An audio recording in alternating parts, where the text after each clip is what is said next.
Compass সিরিয়ালে আজকের পর্বে আপনারা দেখতে পাবেন কম্পাস আর বিহান চলে এসেছে সেখানে যেখানে কম্পাসে থাকার ব্যবস্থা করে দিয়েছে ঋতু রায়চৌধুরী নিজে। আর তখন যেখানে এসে বলে এখানে তো তুমি থাকবে, একটাই তো ঘর। কিন্তু তখন কম্পাস বলে কিন্তু কি, আমি সোফায় থাকবো না আমি বিছানায় থাকবো আর আপনি সোফায় থাকবেন? তখন বিহান বলে কেন, তুমি সোফায় থাকবে আমি কেন সোফায় থাকতে যাব? তখন কম্পাস বলে কেন, আমি মেয়ে বলে আমাকে সবসময় ত্যাগ করতে হবে? ঠিক আছে, আপনি যখন বড়লোকের ছেলে আপনার তো এসব অভ্যেস নেই, আমার সব রকমের অভ্যেস আছে। আমি তো গরিব ঘরের মেয়ে, তাই আমি ওখানে শুয়ে পড়ব। এসব বলে। ঠিক তখনই ঋতুজা চৌধুরী ঠিক সময়ে ফোন করে কম্পাসকে। আর ফোনটা ধরে বলে হ্যাঁ মা বলো। তখন বলে আচ্ছা তুই কি ঠিক আছিস, সব কিছু হয়ে গেছে? তখন কম্পাস বলে হ্যাঁ মা, সব কিছু ঠিকঠাক কাজ হয়ে গেছে, আমি কালকে সকালেই ফ্লাইট ধরে চলে আসব। তখন বলে আচ্ছা মালয়েশিয়া কি বিহান গিয়েছে রে? এখানে কোথাও খুঁজে পাওয়া যাচ্ছে না, কিন্তু ওখানে ঠিকঠাক গিয়েছে কিনা সেটাও বুঝে উঠতে পারছি না। তখন কম্পাস বলে কেন, কাউকে বলেই না কয়ে চলে এসেছে? তখন বলে হ্যাঁ, কাউকে বাড়িতে বলেনি। তখন বলে ও আচ্ছা ঠিক আছে, যাকে বলে তো গদ্ধব। বলে তখন বলে ঠিক আছে নাও কথা বলো তুমি। বলে তখন ওকে ধরে দেয়। আর বলে ও তোর কাছে গিয়েছে তো? হ্যাঁ। তখন বলে আমি গদ্ধব। বিহানদা বলে শুনেন, আগে মায়ের সঙ্গে কথা বলেন তারপর বাদবাকিটা বলছি, বলে ফোনটা ধরে। তখন বলে হ্যাঁ মা, আমি এখানে এসেছি। ও এসেছে এখানে, তোমার বৌমা যতই হোক, যদি কোনো বিপদে পড়ে আমাদের কলেজের রেপুটেশন খারাপ হবে। আমার সঙ্গে জড়িয়ে আছে, তাই তো আমি এখানে এসেছি ওকে দেখতে। তখন বলে আর নিশ্চয়ই তোমার বউ, সেই হিসাবে তুমি গিয়েছো?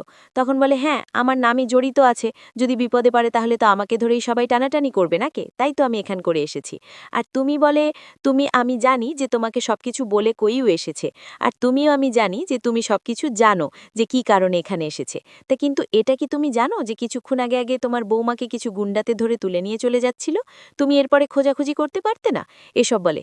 তখন বলে শুনুন, এই কথাটা কি পরে বললে হতো না, আমাকে এখনই বলতে হবে? বলে ফোনটা কেড়ে নেয়। তখন বিহান বলে ফোনটা কেন কেড়ে নিলে? তখন কম্পাস বলে হ্যাঁ মা বলো। শোনো মা, আমি সবকিছু গিয়ে তোমাকে ওখানে গিয়ে বলবো, এখন তুমি কোনো চিন্তা করো না, আমি খুব ভালো আছি, এখন আমি রাখছি। তখন বলে ঠিক আছে তুই রাখ, কিন্তু শোন তোরা কিন্তু ঝামেলা ঝগড়াঝাটি করবি না। তখন কম্পাস বলে আমি ঝগড়া করি তোমার ছেলের সঙ্গে? তোমার ছেলে তো আমার সঙ্গে ঝগড়া করে। বলে ফোনটা কেটে দেয়। আর ফোনটা কেটে দিলে সেখান থেকে কম্পাস চলে যেতে গেলে বিহান হাতটা ধরে নেয়। আর হাতটা ধরে ওর কাছে টানে। আর বলে শোনো, আমি ঝগড়াঝাটি করি আর তুমি ঝগড়া করো না? তখন বলে হ্যাঁ, আপনিই তো ঝগড়া করেন, আমি কখন ঝগড়া করি এসব বলেন? তখন বলে আচ্ছা আপনার কি, তখন কম্পাস বলে আচ্ছা আপনি কি রাতের বেলাতে ঘুমাতে গিয়ে ভয় টয় পান নাকি? আর ভয় পেয়ে বা আপনি আমাকে জোরে ধরেন না? তখন কম্পাস বলে কি? বলে তুমি একটু বাড়াবাড়ি বেশি কথা বলছো না? তখন ওখান থেকে কম্পাস চলে যায়। এদিকে মাহি ফোন করে মোনালিসাকে।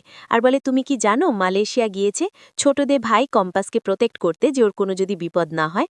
তখন মোনালিসা বলে কি বলছো তুমি, এটা তো হ্যাঁ। তখন মোনালিসা মনে মনে বলে বিহান, একবার আমাকে বলার প্রয়োজন মনে করলে না, ওখানে চলে গেল। তখন মাহি বলে শুনছো মোনাদি, শোনো না, ওরা নাকি দুজনে এক ঘরে থাকছে। তারপর আমাকে শুনে শুনে যে মা একটু বেশি বেশি করে বলছে। আর শোনো, পুজো হবে ওদের দুজনের নামে, আর তোমাকে তো একদম আসতে বারণই করে দিয়েছে। তখন মোনালিসা এসব কথাগুলা শুনে সবকিছু ভাঙচুর। আর বলে আমি তো ছাড়ব না, এই পুজো কিছুতেই হতে দেব না আমি। এদিকে বিহান ফ্রেশ হয়ে আসতে কম্পাস এদিকে ঘুমিয়ে পড়েছে। তখন ও এসে বলে ও মা, ও যে বললে বিছানা ঘুমাবে, তাহলে ও কেন এখানে ঘুমালো? তখন বারবার করে ওকে ডাকছে যে কম্পাস তুমি যে বললে বিছানা ঘুমাবে, তুমি বিছানায় ঘুমাও, এখানে কেন ঘুমাচ্ছ? তখন বাড়িতে গিয়ে বলবে না তোমাকে যে তোমার ছেলে আমাকে সোফাতে ঘুমাতে দিয়েছে, বিছানায় দেয়নি, আমার শান্তি করে ঘুমানো হয়নি, এসব বলবে না? তো শোনো না, তুমি সত্যি কি ঘুমিয়ে গেছো নাকি ঘুমানোর আবার ভাব করছো? বলে ও দু চোখ ভরে কম্পাসকে দেখতে থাকে। তখন ওখান থেকে বিহান উঠে এসে চোখের দিয়ে বসলে অমনি কম্পাস ওদিকে ঘুরে বসে।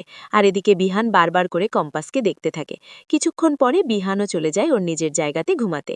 পরদিন সকালে দেখা যায় যে ঋতুজা চৌধুরী সুন্দর করে সেজেগুজে পুজোর আয়োজন করছে। আর তখন সেখানে পৃথা যায় আর বলে জানো দিদিভাই, কতদিন পর যে তোমাকে এভাবে দেখছি, দেখে আমার চোখটা জুড়ে আছে। ঠিক তখনই মেঢা মালায় আসে আর বলে তাই তো, মাকে আমি আমার বিয়ের পরে কখনো এভাবে দেখিনি, কিন্তু আজকে আমি প্রথমবার দেখলাম।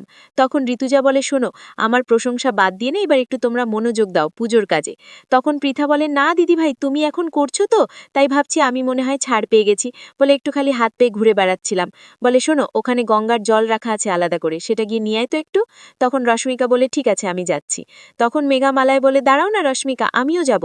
বলে তখন ওরা দুজনে ছবি তুলতে থাকে। এদিকে পৃথা জিজ্ঞেস করে আচ্ছা দিদিভাই, এখানে কি মুক্তি আসবে না? তখন বলে ও না আসুক, তাতে আমার কোনো যায় আসে না। আমি তো বলেছি আমার নিজের ছেলে আর বৌমার জন্য আমি নিজে হাতে পুজো দেব। কে আসলো না আসলো তাতে আমার কোনো যায় আসে না। এদিকে কম্পাস আর বিহান একটা গাড়িতে আসে, আর তখনও দিদিভাই ফোন করলে কম্পাস বলে হ্যাঁ দিদিভাই, আমরা ঠিক টাইমে চলে আসব, আর ঠিক টাইমে গিয়ে ফ্রেশ হয়ে আমরা ঠিক পুজোতে বসে পড়ব, তুমি চিন্তা করো না। বলে ফোনটা কেটে দেয়।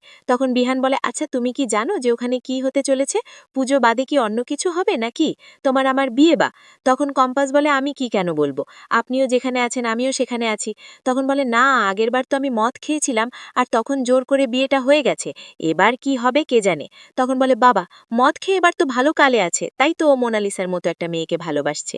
এদিকে মুক্তি ঘরে একা একা বসে আছে, আর বসে বসে ওকে ঋতুজা যেভাবে অপমান করেছে সেসব কথাগুলো ভাবতে থাকছে। আর ঠিক তখনই অক্লেশ ঘরে আসে আর এসে বলে মুক্তি, তুমি ওখানে যাওনি? তখন মুক্তির কাছে আসে আর অক্লেশ বলে মুক্তি, তুমি এখানে বসে তুমি যাওনি কে পুজোর কাজে? তখন মুক্তি বলে না আমি যাইনি, কেন আমি যাব, আমি ওখানে গেলে কি আর না গেলে কি, তাছাড়া তুমি শোনোনি তোমার বউ কি বলেছে ওখানে, আমাকে যেতে বারণ করেছে, তুমি তো নিজে কানেই শুনেছ। তখন মুক্তি বলে আর আমি ওখানে কি বলেছি তুমি সেটা শোনোনি, ওর কথা পাত্তা দিচ্ছ কেন? তখন মুক্তি বলে আমি ওর কথা পাত্তা দিই বা না দিই, কিন্তু ও তো যেটা করছে সেটা তো প্রমাণ করে দিচ্ছে, ও তো সবাইকে বুঝিয়ে দিচ্ছে যে ওই বাড়ির মালিক ওই, আর আমি ওই বাড়িতে শুধুমাত্র গেস্ট হিসাবেই আছি, তাই ওই বাড়িতে আমার কোনো অস্তিত্ব নেই নাকি অধিকারও তো নেই আমার, ওরই তো সব অধিকার নাকি? অক্লেশ, তুমি তো আমাকে সে অধিকারটাও দাওনি নাকি, তাহলে আমি কি করে ওখানে যাব? তখন অক্লেশ বলে মুক্তি, তুমি একটু নিজে শান্ত হও, তুমি এত উত্তেজিত হয়ে যাচ্ছ কেন? ভাবো কিছুদিন পরে আমরা 500 কোটি টাকার মালিক, আর যদি ভাবি যে অভিজ্ঞান দত্তর আমি সমান সমান করে ভাগ করে নেব, তবুও 250 কোটি টাকার মালিক, তখন আমরা এখানে থাকবো না, অন্য কোথাও চলে যাব। এমনও তো হতে পারে যে আমরা বিদেশে চলে গেলাম আর সেখানে তুমি আর আমি কেউ আমাদের মধ্যে থাকবে না, শুধু তুমি আর আমি একসঙ্গে থাকব, তাহলে এখন তোমাকে একটু তো ম্যানেজ করে নিতে হবে নাকি? তখন মুক্তি বলে সত্যি বলছো অক্লেশ, সত্যি? তখন বলে হ্যাঁ একদম তিনি সত্যি কথা বলছি। ঠিক তখনই অক্লেশকে ফোন করে অভিজ্ঞান দত্ত, আর ফোনটা বের করে আর বলে 1 মিনিট। তখন মুক্তি বলে ঠিক আছে ফোনটা ধরো। তখন অক্লেশ ফোনটা ধরলে অভিজ্ঞান দত্ত জিজ্ঞেস করে আচ্ছা কম্পাস কি বাড়িতে এসেছে, ওর সঙ্গে কথা বলেছ? তখন অক্লেশ বলে হ্যাঁ ও বাড়িতে আসছে, আমি ওর সঙ্গে কথা বলে জানাচ্ছি যে ও কখন আমাদেরকে জিনিসটা ঠিকঠাক তৈরি করে দিবে, বলে সেখান থেকে চলে যায়। এদিকে মুক্তি বলে আমাকে এই বাড়িতে কোনো অধিকার দেখ বা না দেখ, কিন্তু আমি এই পুজোটা কিছুতেই হতে দেব না, বলে মোনালিসাকে ফোন করে। আর মোনালিসাকে ফোন করলে বলে তুমি এসেছো তো? তো হ্যাঁ আমি আসছি।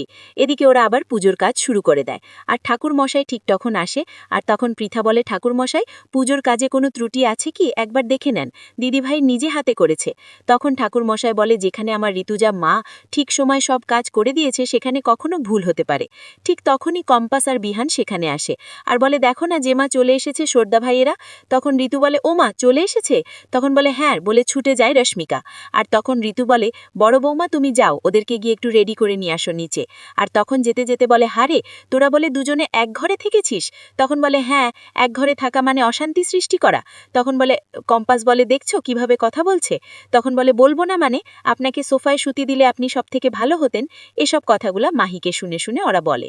এদিকে মুক্তি জানালা খুলে দেখে যে মোনালিসা আসছে কিনা, আর মোনালিসা একটা পাঁচিল টোপকে বাড়ির ভিতরে ঢুকে পড়ে। আর তখন মুক্তি ইশারা করে দেখায় যে কোন দিকতে আসতে হবে। তখন মোনালিসা বলে আচ্ছা ঠিক আছে আমি সব বুঝে গেছি, আমি আসছি। তখন মোনালিসা এসে দরজায় বাড়ি দিলে মুক্তি দরজাটা খুলে দেয় আর ভিতরে ঢুকে নেয়।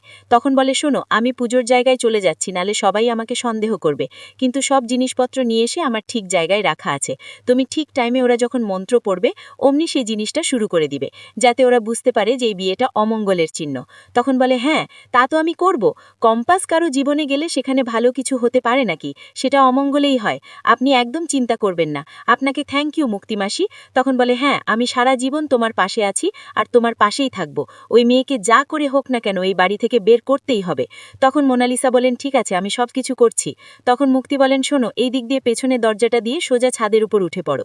এদিকে কম্পাস আর বিহান দুজনেই পুজোতে বসে পড়েছে, আর তখন ঠাকুর মশাই ওদেরকে মন্ত্র পড়ার জন্য বলছে, আর বলছে দুজনে দুজনের হাতের উপর হাত রাখো, তা বলছে। ঠিক তখনই মোনালিসা উপরে গিয়ে আগুনটা ধরে দেয়, আর ঋতুজা সেটা দেখতে পেলে বলে আগুন আগুন করে চিৎকার করতে থাকে। আজকের পর্বটা কেমন হয়েছে? যদি ভালো লাগে কমেন্ট শেয়ার সাবস্ক্রাইব করতে ভুলো না।